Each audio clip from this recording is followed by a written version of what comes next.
Will West of the Sports Animal. How are you, sir? Doing well. Thank you for having me, guys. We appreciate it, man.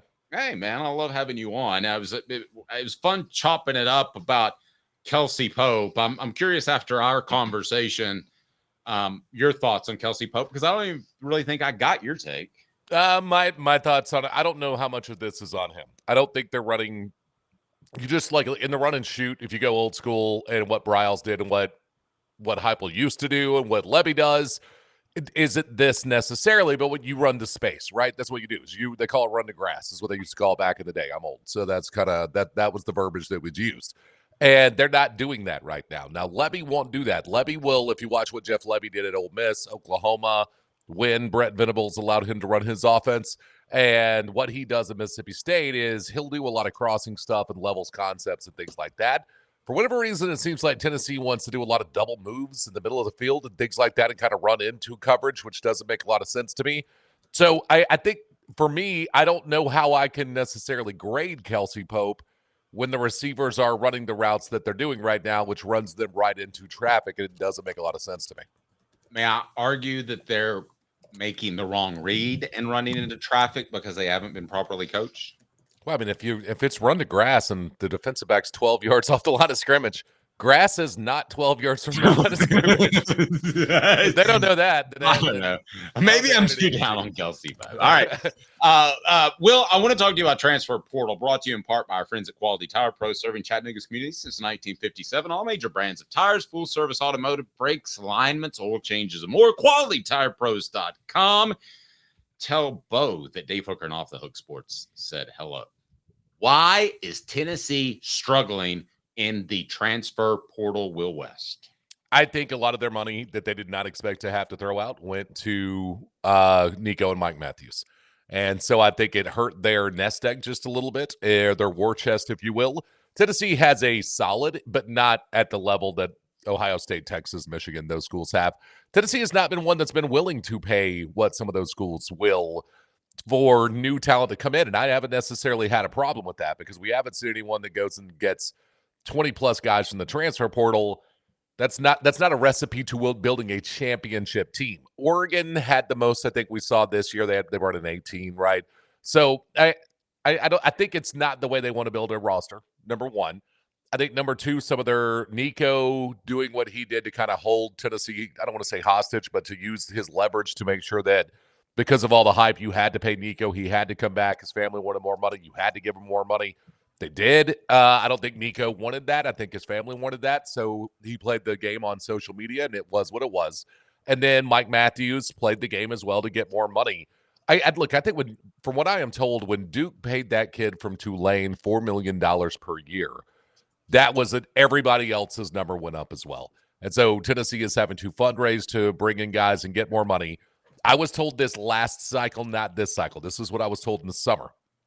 Tennessee does not call and say, $1.5 million, do you want to come? And what Tennessee says is, sit down with us and let's negotiate if you come into town. That's not the way Michigan does it. That's not the way Auburn does it. That's not the way Florida does it. That's not the way Alabama does it. So I think they're a little behind when it comes to that as well. But I just think that which is one of the reasons why the NCAA charges against Tennessee or allegations against Tennessee made no sense. I had a guy that literally for a living, what he does is broker NIL deals, call me and say, Wes, how are they going to get y'all for doing the one thing y'all don't bleep and do? And I'm like, I don't even know, man. And then Tennessee fought it and Tennessee won. But I think it's not one thing. I think it's a number of things. Money's part of it. The way they do business is part of it. One thing that I am told that hurts Tennessee as well is at other schools, look, people get their NIL money. And then if Nico goes to a car dealership or Squirrel White at the time went to a car dealership, you like at another school, that guy gets 40% of the money because you want him to actually show up and you want him to be invested in them, try to recoup some of their investment and what they paid these players. Tennessee only pays 20%. So instead of 40%. So so that Tennessee had trouble getting guys to show up to events they were scheduled to be at. If they did show up, you know what I mean? Maybe they weren't necessarily as locked in as they would have been if they were making twice as much money as that. So I think that you put all of those things together and Tennessee's just a little behind in the transfer portal, but it's not so bad that, I mean, again, they were 10-2 this year and they made the playoff. I also think, unlike a lot of other schools, they are actually try to pay attention to their roster limitations. Whereas, we had the conversation from JB Chadwell last year to Yahoo Sports where he said, hey, I lost two of my best players to LSU who are walk-ons, and they gave them $300,000 a car and a condo, and I can't compete with that at Liberty. And so I think that Tennessee maybe isn't using that walk-on type situation to just throw cash at a guy to get him in to be able to build more depth by using the transfer portal that way. So, Will, I want to bolster your point for a minute. I want to ask you more questions, but I'm looking at the transfer portal team rankings right now. And to nobody's surprise, because it's been in the news, LSU is literally cleaning house in the portal right now. They are like cleaning up. They're dominating. Texas Tech's number 2, Ole Miss is number 3, Auburn's number 4, Florida State's number 5. I mean, I look at that. Wait, where's Tennessee? Oh, Tennessee's way down. Like, Tennessee's way. They're not top 50. The reason I'm bringing it up is because looking at that top 5, LSU, Auburn, Florida State all have coaches who people are really souring on right now. And, I mean, particularly funny enough, LSU, given the fact that Brian Kelly is he can't go win a title at Notre Dame, and Marcus Freeman just matched at Notre Dame Brian Kelly's best year at Notre Dame. So taking all that into account, are we looking at this backwards? Are top teams in the transfer portal typically more desperate teams than they are teams running good programs?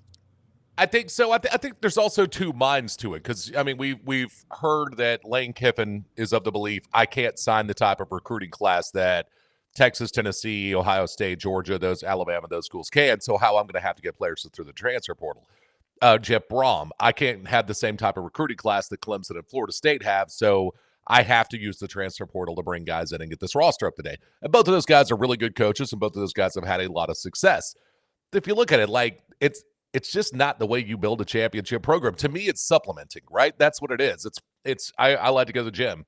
It's protein shakes. If I'm living on protein shakes, nutritionally, I'm going to be in a deficit.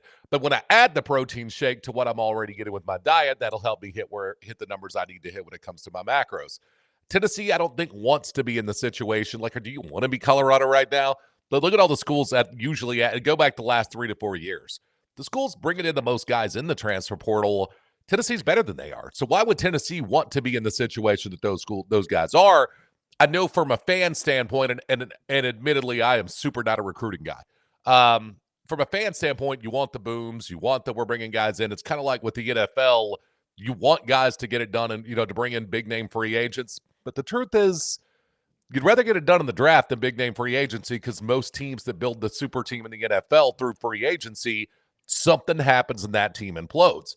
I just think that Tennessee, I like the way they're doing business. I just also think this specific cycle, they're a little handcuffed because they did not expect to have to throw Nico and Mike Matthews the kind of money that they had to throw them this year. That's really troubling to me. Listen, everybody wants more money. Nobody would, if Cumulus Broadcasting came to you and said, we would love to give you a $20,000 raise, you're not going to say no. But I know you have a contract. I mean, that's essentially what Nico had was a contract to go back, or Mike Matthews. I mean, they had some sort of agreement coming in the door. That's very, very troubling to me that they would demand more money and make their team worse. So if you're looking at Nico, you're starting, right? And I'm not saying it's the way it should be, or this was the exact conversation. But if you just will, hypothetically, Arch is making $1 million more than Nico. Arch can't play yet, right? Nico, slightly below average quarterback in the SEC this year, or maybe an average quarterback in the SEC because it was a down year for quarterbacks. So if Nico can play and Arch can't, why is he making $1 million more? If this kid from Tulane has similar numbers to Nico and Duke pays him $4 million, then why is Nico going to be willing to make half of what the kid from Tulane is when they're a similar level quarterback and Nico has higher upside? Probably not. Also, again, it's about leverage. There are no contracts legitimately. So the leverage that Nico has, because I have said this on our show, and it's going to make a lot of people mad in the chat right now, I would have let him walk. That's what I would have done. He's not good enough yet. And I think we all see his upside of what he can be, but I would have gone and got someone that can win games right now. I don't care what he could be in 2 years. I would go get a guy that can win more games than Nico right now, where I don't have to put training wheels on my offense because he's getting ready. Now, maybe he's so close that it was worth doing that, and that's fine.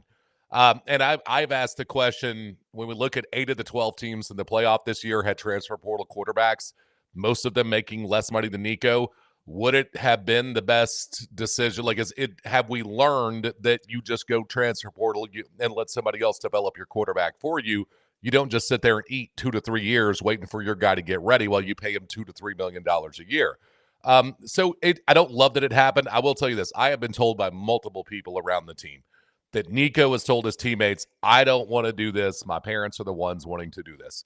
And so that's kind of the situation is the parents are saying, but let's be real. If you're going to hand that kid to Tulane $4 million and Nico has a name and a lore to him already, how much money could Nico have gotten, right? So if you're giving him 2 and he could get 4 somewhere else, he's looking at guys that aren't as developed as he is, making 3. He's going to want more money. Like, honestly, I love my job. I love my bosses. I love everybody I work with. If I could make twice as much money going somewhere else, I would have to legitimately consider that, even if I'm happy where I am right now. And I think that was kind of a situation that Nico's family looked at. Kelly, I'm going to jump in for a second. This is something that I wasn't going to report, but you essentially confirmed it.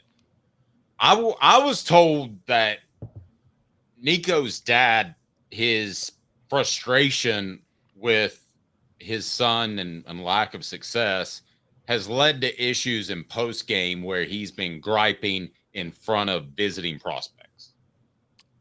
I believe that is accurate. And other people around the athletics department. And part of it's, look, it's your kid, right? He thinks he's ready. We all saw it. He ain't ready. You know what I mean? Like, he wasn't ready. They got everything out of him they could have. They had to change up the entire offense. One, because the strength of the team was the defense this year and the running game with Dylan Sampson. But if Nico was ready, the strength of the team would not have been their defense and Dylan Sampson. So and it's your kid, right? So you want to believe in your kid. And you want to believe that your kid's ready. And we all see the potential. He ain't ready. And so, but if you believe your kid is ready, that kind of is what it is. And we see this a lot more in baseball than we do in football. And we've seen it with certain former high 4 or 5-star recruits at quarterback that he wanted to listen to dad instead of listen to the coaches. And so now he's about to go to his 5th team. So we've seen that happen. I'm not trying to say people's name out loud, but we all know who I'm talking about. So it's one of those things that it's tough. I will tell you, man, I have been told by a lot of people, Nico is a great kid. Nico is happy where he is. He does not want to do any of this stuff, and he does not want to go anywhere else. He loves his teammates. He loves his coaches. He loves East Tennessee. He loves the University of Tennessee. But when the family looks at it and they thought he should have been throwing the ball 35 or 40 times a game, and they think he should be making twice as much money as he's making right now, that's kind of what led to that situation. I was told the exact same thing yesterday. Well, all right, go ahead, Caleb. Yeah, and in a minute, I want to dive further into concerns about Nico because we have a few things to talk about with that. But first, I just want to wrap this up. I feel like I got to be the positive light for Tennessee on this just for a second. How much of this is because, Will, you're telling me some things that on an overall scale are revealing to me, because I had heard in the summer that Tennessee's actually ahead of the curve with NIL more than anybody, that they think of A, B, C, D, E, and F, not just A to get a player to Knoxville. Are you telling me that A, B, C, D, E, F method that Tennessee had on an NIL front when it comes to things like the transfer portal is pushing them behind other schools, or is it where they want to be? I think it's where they want to be. I also think it's there used to be an old Black Flag song called "The Process of Weeding Out," and I think there's allows them to weed out the mercenaries a little bit, and by saying, or the people who are in this situation, like.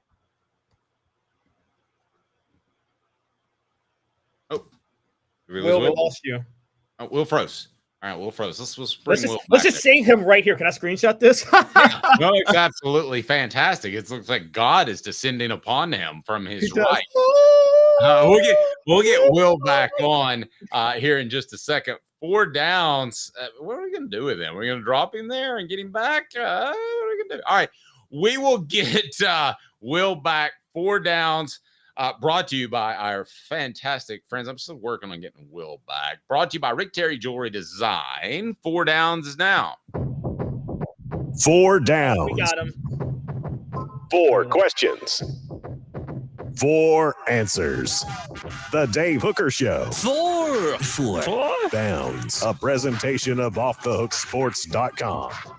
Hold on. Let Will West finish his thought before we get to 4 downs. Yeah, sorry about that, guys. A little internet Okay, issue so what am there I with just the gonna weather. play the element again? Caleb, what are you telling me to do here? I will say this: between John Adams not knowing how to use any computer and your internet connection, this has been a hell of a week for me, Will. Yeah, sorry about that, but guys. Look, I will just tell you without question, there was a guy that if I said his name, everybody listening that follows recruiting, the draft, college football, he's going to be a first-round pick. Was interested in coming to Tennessee. The guy who managed that relationship for him to broker him for the family told me point blank, Michigan told us this much money, Auburn told us this much money, Alabama told us this much money, Ole Miss told us this much money, Tennessee said, let's come and talk. And this guy manages a lot of people and represents a lot of people as an agent. And he said that's one of the big things holding Tennessee back is that they will not tell you on the phone, yes, 1.2 million, 1.6 million, 800,000. You're going to have to sit down with them. But I think it helps Tennessee from being where Florida State was this past year or A&M was 2 years ago, where you bring in a bunch of mercenaries and then mess up your locker room, because it is literally only about money. And what a tough balance. So they're actually Tennessee's valuing culture over a lot of other things. By the way, that's how Michigan won the national title 2 years ago too. Yep. Michigan, it's funny enough, they said let's spend our NIL money to keep our players here for chemistry rather than go out and get a bunch of superstars. Yeah, it's also how Tennessee got their rears beat against Ohio State. That is true.